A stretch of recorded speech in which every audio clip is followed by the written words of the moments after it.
This is Dabu 7. We've got a big event on the horizon here yet again. It seems to all be engineered and by design. This time it has to do with the railroads and the labor unions.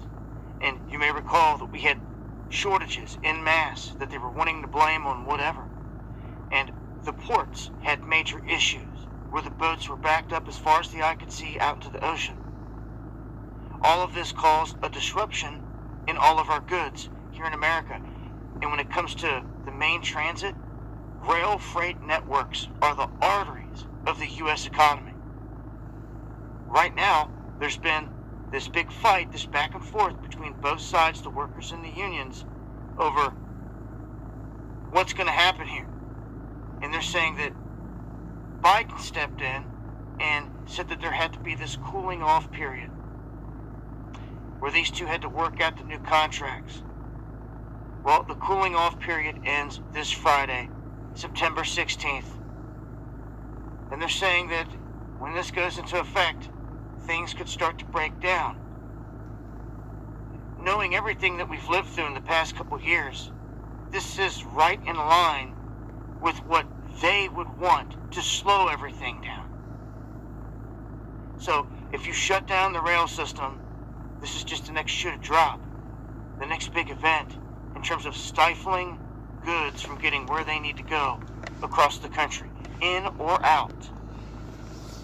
So you talk about bringing things to a standstill.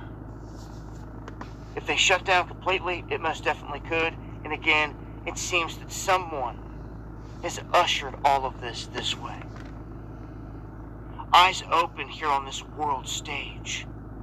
I'm going to break down the details to this even further on the live stream. Shalom. All praise to Yahweh, Ba'ashem Yahushai. Double honors to the apostles and elders of Great Millstone. Yahweh, Ba'ashem Yahushai, Brakathum, to you hopefully elect out there. And, you know, it's funny because, you know, part of, I'll say, being a watchman, you know,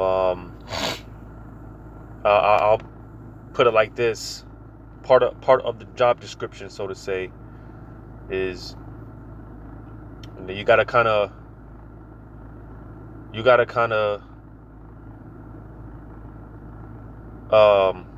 be, what's the word, an economist, if I'm saying that right, if that's the right term, you know, and with that being said, you know, because you gotta, to furthermore understand prophecy and certain things pertaining to the scriptures, like I said, you got to look into, part of the job description includes looking into things pertaining to the economy. All right. You know, this is why more and more, you know, well, I know me personally, I've been over the past 2 years or so,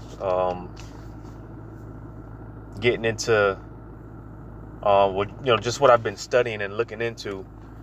And like I said, with that being said, you know, through the Spirit, I understand prophecy more, you know, because getting into certain things like this, because like I said, you know, it's just funny because for the longest, you know, I've been watching this,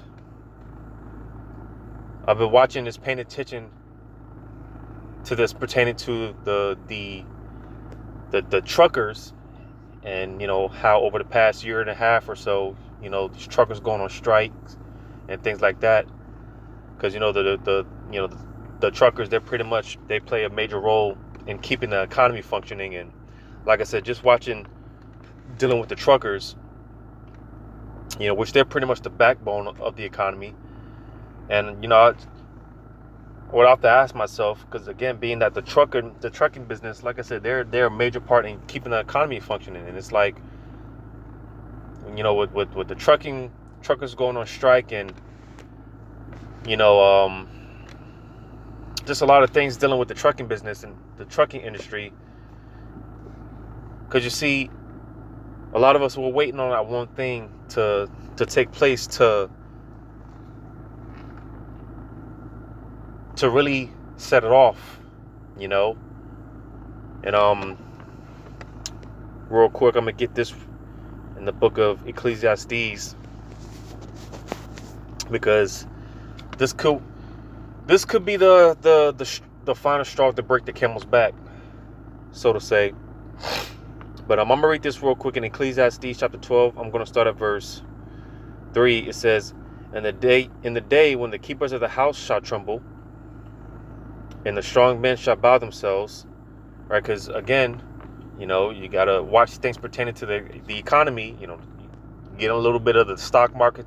There's nothing wrong with being knowledge, having a certain knowledge pertaining to these things, because again, it pertains to prophecy, and you get a better understanding of prophecy. All right, and because like I said, the keepers of the house, these other economists with the inflation, right? Which they've been predicting this inflation as much as Biden is, trying to keep the hopes alive, and as optimistic as he's trying to be or appear to be, like I said, even the keepers of the house, right? These different economists or whatnot, they're even predicting how pretty much with this inflation, it's not going anywhere. All right, inflation is only going to continue to get worse. All right, one thing's going to lead to another. All right, and with the inflation, the longer it continues to go unchecked, it leads to hyperinflation. All right, and even more so, they're talking about they've been predicting an economy collapse come within the next few months, which I find rather interesting. These next few months, man, they should be rather interesting. From the I saw a brother posted a video going into why a lot of these artists and musicians, pop stars and pop rappers and whatnot, all these musicians, they've been canceling their tours that they're supposed to be having for the next few months, because maybe they know something that we don't know. But like I said, these next few months should be rather interesting.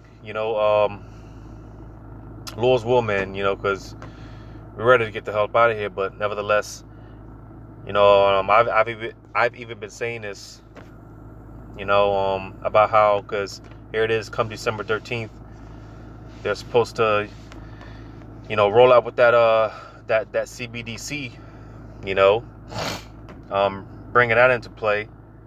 And it's just been on my spirit, because by the time that Revelation 13, 16, and 17, that CHIP, or that pitch, all right, that CHIP, just backward the pitch, all right. Once that's mandated, people are gonna, the situation is gonna be so desperate and so it's just gonna be so chaotic that by the time they come out with that solution, when they present the solution, people are gonna come flocking to it in droves, and I've just been speculating in the spirit again, because anything at this point, I mean, it's just, as I've often said, we're one not so major event away from just all hell breaking loose, because the economy is so fragile, so weak, right? And that's why I want to read this again. I'm going to read it in Ecclesiastes 12 and 3 again. And in the day when the keepers of the house shall tremble, and the strong men shall bow themselves, and the grinders cease because they are few. Because that's another thing. Biden, he's been basically straight up lying about how he's brought all these jobs back. When you look into it, when you look into it, it's, again, the man he's been straight up lying. If anything, people have just been, because people have gotten so comfortable with living off the government. Basically, the people that do have a job, they just picked up another job, because again, with this inflation and the cost of everything going up and the wages being the same, You know, everything's just becoming unaffordable. But yet this guy's straight up lying about how he's bringing all these jobs back, when in fact it's quite the opposite. All right, and people are having to be laid off. You know, there's been more and more furloughs and things like that. All right, but it says, "And those that look out of the windows be darkened, and the door shall be shut in the streets when the sound of the grinding is low. And he shall rise up at the voice of the bird, and all the daughters of music shall be brought low," that's the spirit. Because, like I said, with the musicians, people are, canceling their music tours, world tours. All right. And even with that being said, because, it also talks about this in the book of Isaiah, the 24th chapter, just going into the whole entertainment industry basically is, it's not the same. The music is trash. A lot of the sports are rigged and whatnot.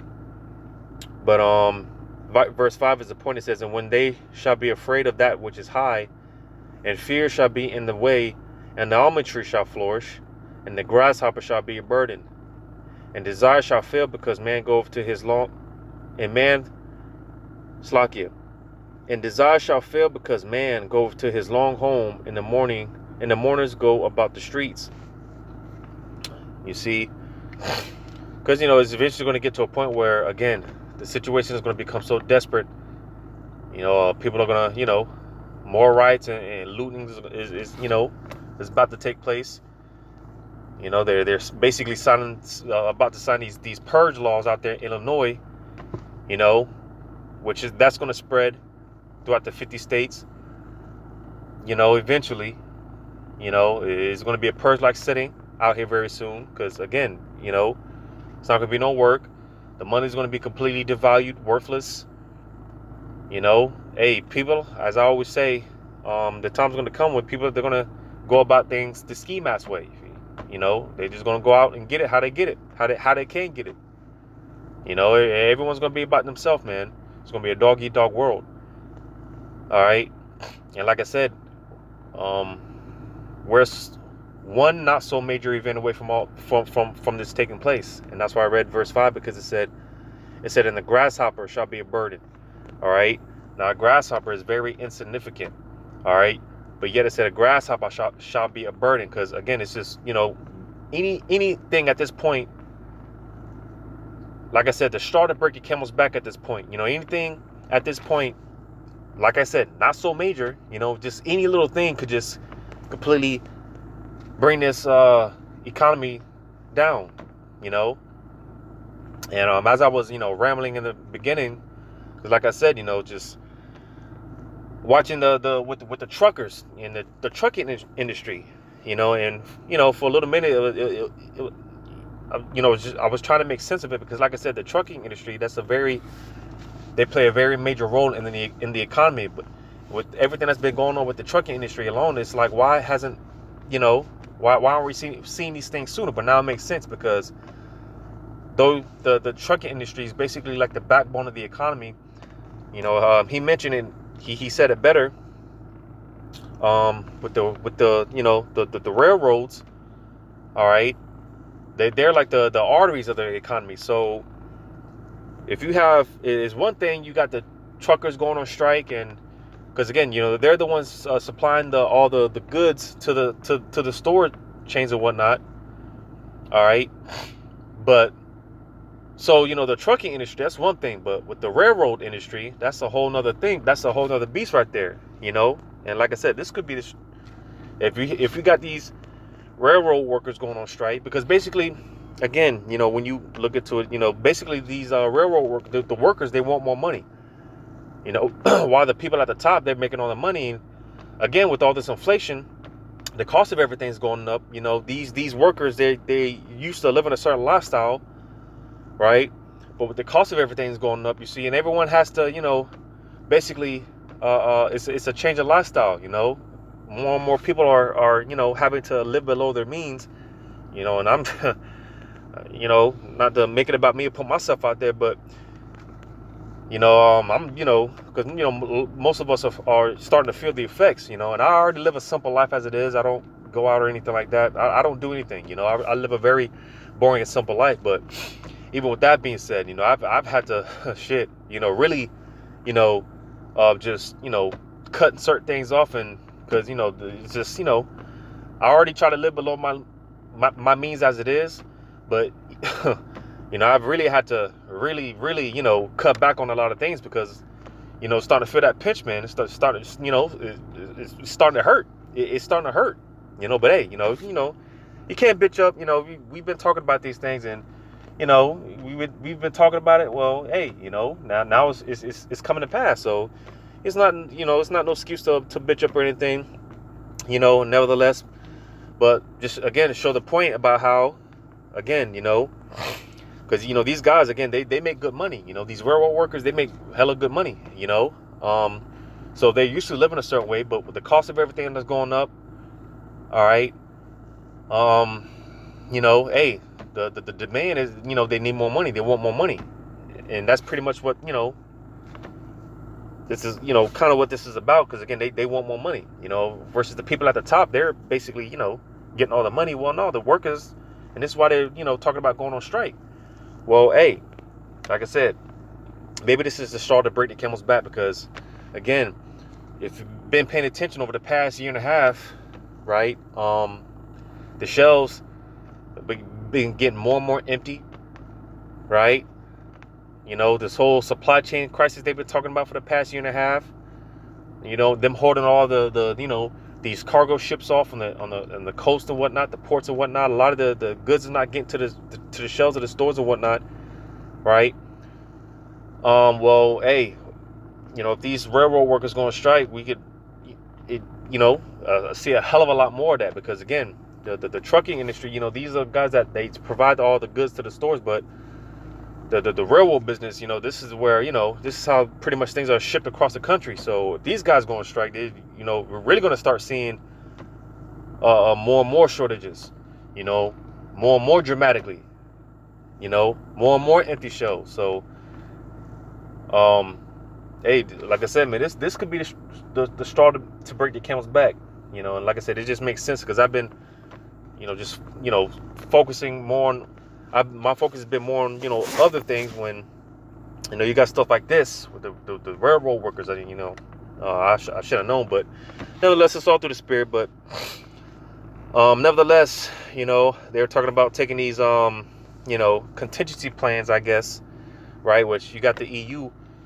They're talking about, and you see, for the most part, a lot of it's orchestrated, you know, because when you go into, get this real quick, because I was going to mention in out there in the EU, because of this whole energy crisis and, you know, Russia cutting off them pipelines, right? They're talking about taking drastic measures to, you know, preserve energy and whatnot, rationing. You see, and again, because it's all orchestrated, because I'm gonna get this in Revelation chapter 6, going into that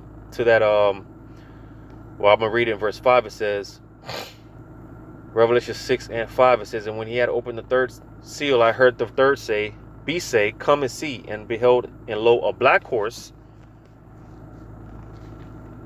and he that sat on him had a pair of balances in his hand. And, you know, the horse is symbolic for power, all right?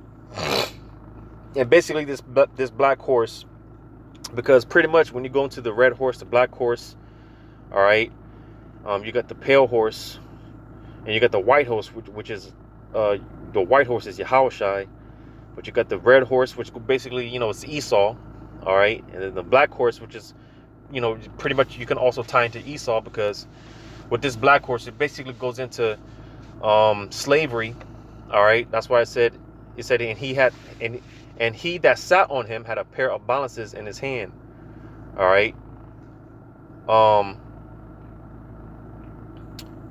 Matter of fact, I read verse 6. It says, and I heard a voice in the midst of the four beasts say, a measure of wheat for a penny, and 3 measures of barley for a penny, and see thou hurt not the oil and the wine. All right. So, you know, again, going into this black horse, like I said, basically slavery. And, you know, with that being said, because like I said, this whole thing, for the most part, is being orchestrated. It's being set up by the wicked elites of the society.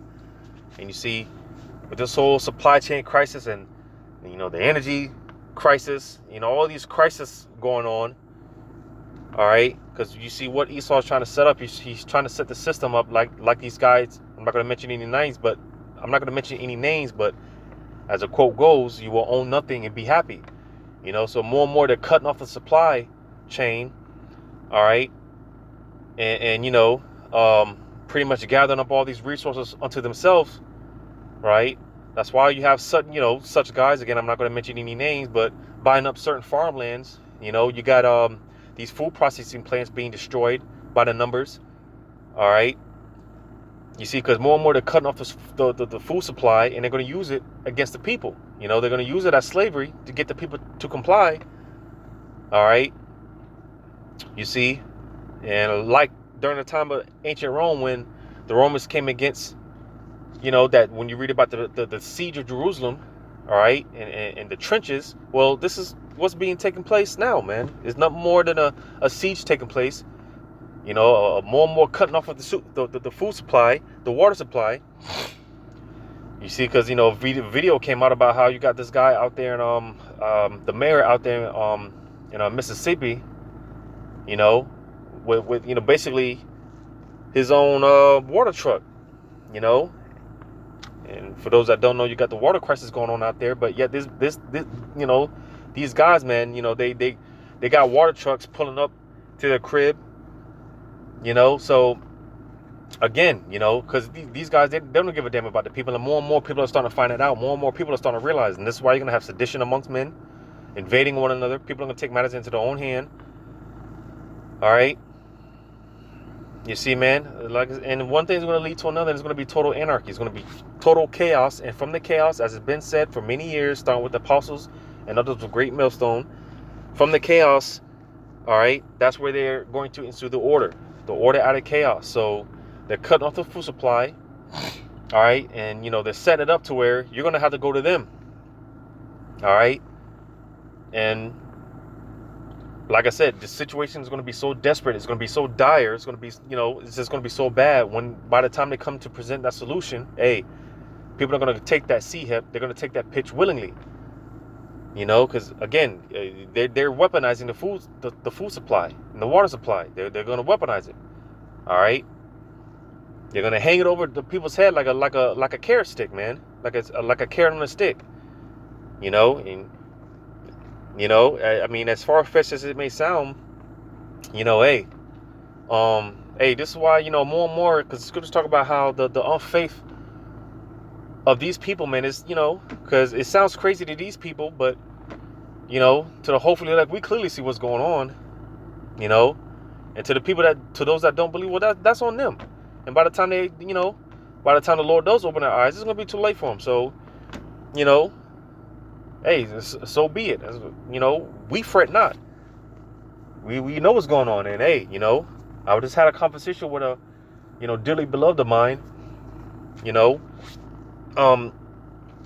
my baby sister, you know, because, you know, we were talking, and, you know, she was stressed out about work and whatnot. And I told her, and I posted I sent her a precept going into how, hey, man, I think that's that Isaiah, the 10th chapter, where it talks about how the Lord's going to take the burden off our shoulder, man. He's going to take his burden off our shoulder, basically meaning, hey, the time's going to come when, you know, we're not going to have to depend on Esau and his system anymore. You know, we're basically going to live off grid, man.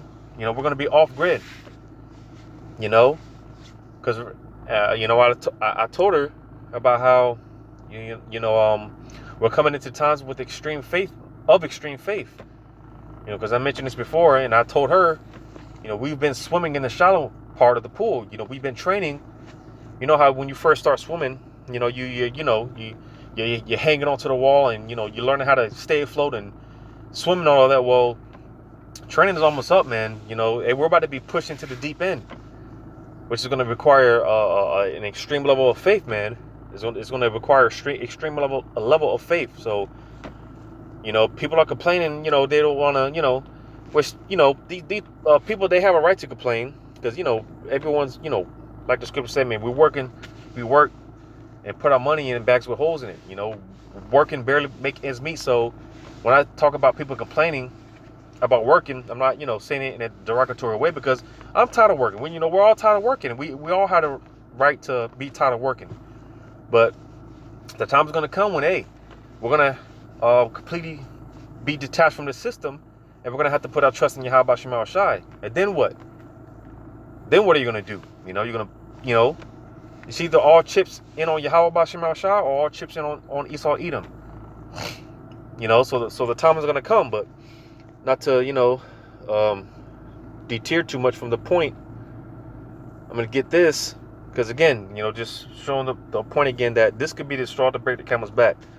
All right, in spite of everything that's going on top of everything that's going on, this could be it. All right, but matter of fact, since I read that, I'm gonna go back to that in Ecclesiastes, the 12th chapter. I'm gonna read verse 1. So, like I said, man, a grasshopper shall be a burden. Something so insignificant. All right, any small thing, man, can cause a major damage. That's how fragile this economy is. But I want to read this in Ecclesiastes 12:1. It says, "Remember now thy Creator in the days of thy youth, while the evil days come not, nor the years draw nigh, when thou shalt say, I have no pleasure in them." So you see, all right, get what you need now. Get on the Lord's good graces now, before those evil days come. All right, before those bad times come. Because contrary to popular belief, there's no pre-rapture. All right, the rapture takes place after the destruction. All right, or as a matter of fact, in the midst of the destruction, that's when the elect are going to get beamed up.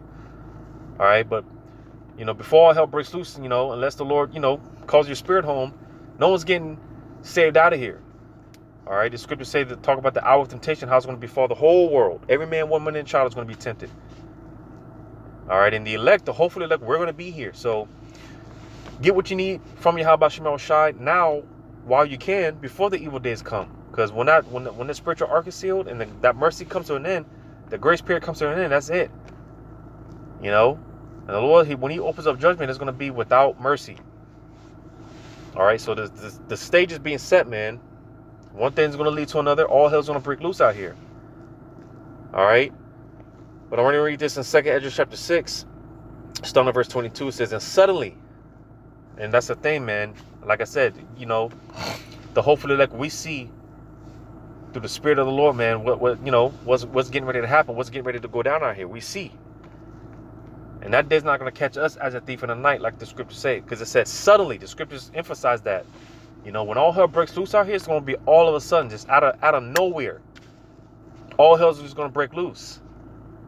That's what these people, they fail to. And you see, this is why we're, every day, man, we're just, it could be, anything can happen at any moment. That's why day by day, I know it, me personally, day by day, man, I'm walking on eggshells, man, because I know at any moment, it can go down, man. Just like that. Just like that, man. So at any moment, at any sudden moment, all hell can break loose. And when that day comes, it's gonna sweep it's gonna be like sweeping the rug from up under someone's foot, man. This is gonna be completely caught off guard. But not to the hopefully elect. It says, "And suddenly shall the sown places appear unsown, the full houses, the full storehouses shall suddenly be found empty." All right, so hey, like I said, over the past year and a half, man, more and more the shelves have been becoming more and more bare, more and more empty. All right, but the time's gonna come when, hey, you just might be woken up out of your sleep, or you might wake up out of your sleep and think it to be just a regular or another regular day, but you might just so happen to just go outside. You thinking you about to go to work or whatever. You're thinking it's business as usual, and you go outside and it's just all hell, man. It's just fire, buildings on fire. Everyone's people are robbing one another. Hell, you might get woken up out of your sleep. All right, someone try to break into your house, because actually when you read on, it says, "And the trumpet shall give a sound, which when every man heareth, they shall be suddenly afraid. At that time shall friends fight one against another like enemies." Yeah, because again, it ain't gonna be no food in the stores. All right, like I said, the full storehouses, they're gonna be empty. People are gonna be robbing and looting the pharmacies.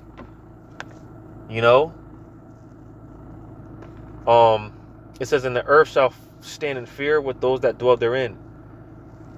The springs of the fountain shall stand still, and in 3 hours they shall not run." So, hey, there's gonna be an appointed amount of time where these things are gonna be going on, man. Like I said, out of nowhere, all of a sudden, it's just gonna be all hell done broke loose. People are gonna be fighting one another. Friends are gonna turn to foes. All right, like the scriptures say, because of lack of bread and tribulation, man. And again, because this could be the straw to finally break the camel's back, man. Because again, the railroad industry, man, they play an even more crucial and important role in the economy. But these railroad workers going on strike, well, hey, this could be it. But we'll have to wait and see. So hopefully this was edifying. All praise to Yahweh Ba'Shem Yahushai. Double honors to the apostles and elders of Great Millstone. Yahweh Ba'Shem Yahushai Barakatham. To you hopefully elect. Lord's will until next time. Shalom.